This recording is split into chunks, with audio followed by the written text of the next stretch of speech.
Испытание на аномальную токсичность АТТ Abnormal Toxicity Test для количественной оценки консервантов, полученных из фенола, был разработан в начале 20 века в виде теста контроля качества противодифтерийной сыворотки.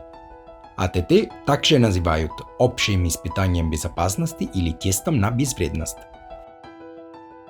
Сначала тест проводили на морских свинках, а позже на мышах.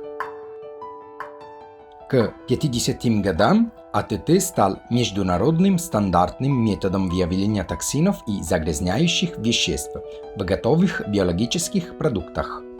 Тест был включен в законодательство многих стран мира в качестве общего испытания безопасности, вне зависимости от его первоначального специфического назначения.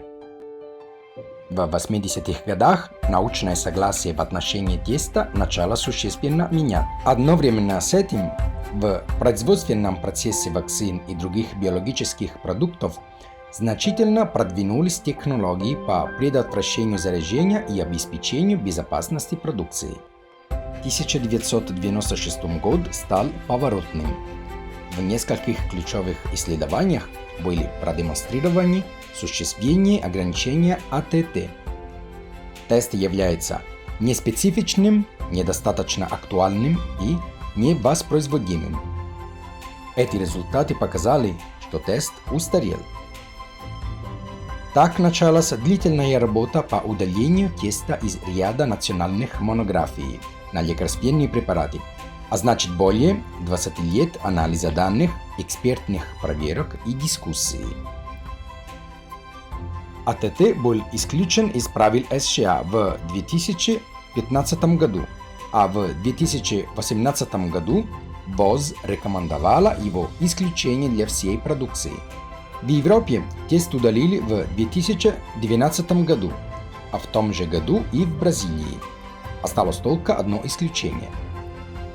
В 2020 году в Индии исключили АТТ в отношении почти всех вакцин для медицинского применения. В Японии отказались от проведения теста для некоторых продуктов. Тест больше не проводят ни в Аргентине, ни в Канаде, ни в Южной Африке. В последние десятилетия многие заинтересованные стороны в мире усердно работали над тем, чтобы добиться глобального исключения теста. Успех не за горами. Однако предстоит еще много работы. Нужно, чтобы все заинтересованные стороны снова собрались вместе и спланировали стратегию ускорения исключения теста АТТ посредством сотрудничества, взаимодействия, распространения информации и доверия.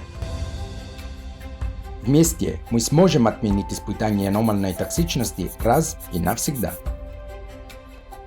Присоединяйтесь к АФСА и ФПА для обсуждения этого вопроса на международном уровне с участием многих заинтересованных сторон 14 октября 2021 года.